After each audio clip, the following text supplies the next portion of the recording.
নমস্কাৰ, মই এষ্ট্ৰগুৰু ৰেখাই আপোনালোক সকলোকে মোৰ এষ্ট্ৰগুৰু ৰেখা ভিডিঅ'টোলৈকে স্বাগতম জনাইছোঁ।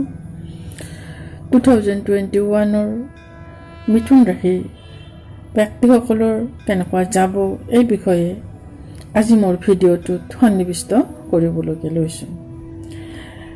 প্ৰথমতে কওঁ যে আগৰ বছৰৰ তুলনাত এই বছৰ মিথুন ৰাশিৰ ভাল হ'ব।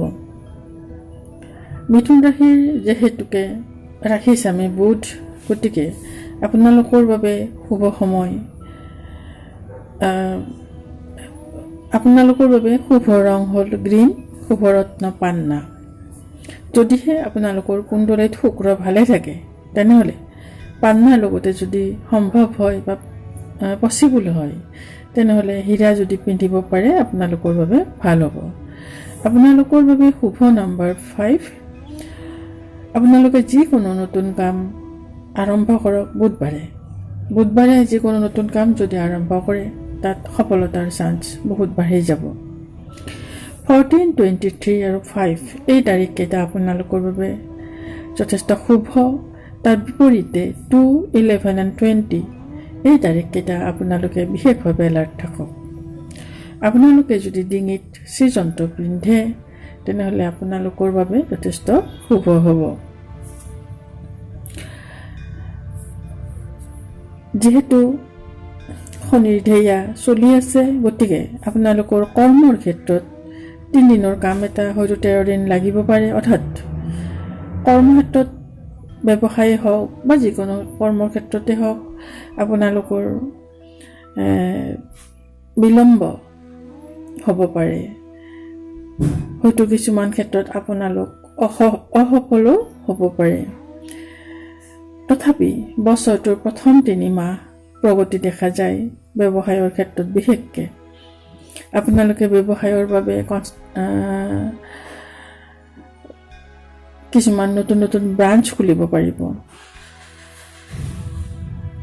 শুক্ৰ 17 মাৰ্চৰ পৰা 10 এপ্ৰিলৰ মীন ৰাশিত প্ৰৱেশ কৰি শুক্ৰ উচ্চ হ'ব আৰু এইখিনি সময়ত আপোনালোকৰ জবৰ ক্ষেত্ৰতে হওক, ব্যৱসায় বাণিজ্যৰ ক্ষেত্ৰতে হওক বা যিকোনো প্ৰফেশ্যনৰ ক্ষেত্ৰত আপোনালোকৰ যথেষ্ট ভাল দেখা যায়। যদি জব চেঞ্জ কৰাৰ মন আছে এই সময়খিনি আপোনালোকৰ বাবে শুভ হ'ব। এই সময়খিনিত আপোনালোকে টকা ইনকাম কৰিব পাৰিব। আৰ্থিক ক্ষেত্ৰত আপোনালোকৰ বহুত বেছি ভাল বুলি ক'ব নোৱাৰি, খৰচ বেছি হ'ব। এটা কথা ঠিক, আপুনি জমা কৰাৰ বাবে যথাসাধ্য যত্ন কৰিব, কিন্তু এই যত্নত হয়তো আপুনি ইমান সফলতা নাপাবও পাৰে। এই বছৰ আপোনালোকৰ ধাৰ হোৱাৰ যোগ দেখা যায়, গতিকে এই ক্ষেত্ৰত আপুনি যত্ন কৰক যাতে আপোনালোকৰ ছেভিংছ বাঢ়ি যায়। যিকোনো ক্ষেত্ৰতে আপোনাৰ ডিচিশ্যন মেকিং যি পাৱাৰ, সেই পাৱাৰ মজবুত কৰিব লাগিব যাতে আপুনি ৰাইট টাইমত ৰাইট ডিচিশ্যন ল'ব পাৰে। মাৰ্চ আৰু জুলাইৰ মাজভাগৰ সময়খিনিত আপোনালোকৰ যিকোনো ফচি টকা পইচা পোৱাৰ যোগ দেখা যায়। লগতে যদিহে কাৰোবাৰ ভৱন নিৰ্মাণ বা মাটি বাৰী কিনাৰ সপোন আছে, এই সপোন হয়তো 2021ত পূৰণ হ'ব পাৰে। পাৰ্চনেল লাইফত আপুনি এই বছৰ যথেষ্ট সুখী হ'ব। মিথুন ৰাশিৰ ব্যক্তিসকলৰ বাবে 2021 পাৰ্চনেল লাইফৰ বাবে যথেষ্ট শুভ দেখা যায়। বছৰৰ আৰম্ভণিতে দেৱগুৰু বৃহস্পতিৰ দৃষ্টিত নতুন অতিথিৰ আগমন হ'ব পাৰে। ৰিলেশ্যনবোৰ পুনৰ জোৰা লাগিব, যিবোৰ ৰিলেশ্যন আপোনালোকৰ ভাঙি আছে। 14 এপ্ৰিলৰ পৰা 14 মে'ৰ ভিতৰত পৰিয়ালৰ লগত ফুৰা চকা আদি যোগ দেখা যায়। অৰ্থাৎ পৰিয়ালৰ লোকৰ লগত আপোনালোকৰ এনজয়মেণ্টৰ সময় হিচাপে দেখা যায়। সন্তানৰ সুখৰ বাবে এই বছৰ শ্ৰেষ্ঠ বুলি ভাবা যায়। পৰিয়ালৰ সদস্য বুজাবলৈ আপুনি যত্ন নকৰি আপুনি পৰিয়ালৰ সদস্যক বুজিবলৈ যত্ন কৰকচোন। তেতিয়া আপোনালোকৰ যি পাৰিবাৰিক সম্বন্ধ, সেই সম্বন্ধ বেছি শুভ হ'ব।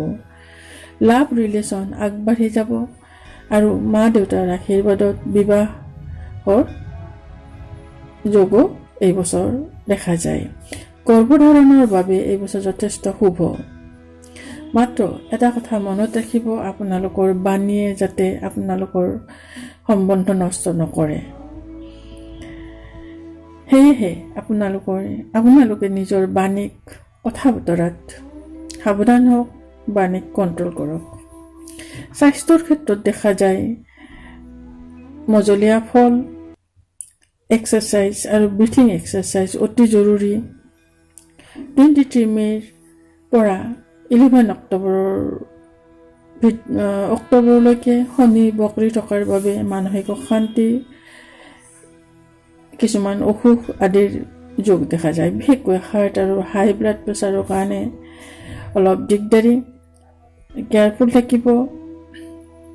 ডায়েবেটিছৰ ক্ষেত্ৰতো বৰ এটা ঠিক নহয়, গতিকে ডাক্তৰে দিয়া পৰামৰ্শবোৰ যাতে ঠিকে থাকে পালন কৰে, লগতে এক্সাৰচাইজ কৰক, নিশ্চয় শুভ হ'ব। 2021ৰ কম্পিটিটিভ এক্সাম যিবিলাকে দিব তেওঁলোকৰ বাবে শুভ সময়। ল, মাষ্টাৰ ডিগ্ৰী আদি যিসকল ষ্টুডেণ্ট তেওঁলোকৰ বাবেও এই বছৰটো শুভ সময়। কম্পিটিটিভ এক্সামৰ বাবে আপোনালোকে যত্ন কৰক, নিশ্চয় আপোনালোকৰ সফলতাৰ যোগ এই বছৰ দেখা যায়। মই এষ্ট্ৰগুৰু ৰেখাই 2021ৰ মিথুন ৰাশিফল হিচাপে ইমানখিনিকে কৈ মই মোৰ ভিডিঅ'টো ইয়াতে সামৰণি মাৰিলোঁ। আশা কৰোঁ আপোনালোক সকলোৱে কুশলে থাকিব আৰু ভগৱানৰ কৃপা লাভ কৰিব। 2021ত আপোনালোকৰ জীৱন সুখময় হওক, এই কামনাৰে এৰিলোঁ। ধন্যবাদ।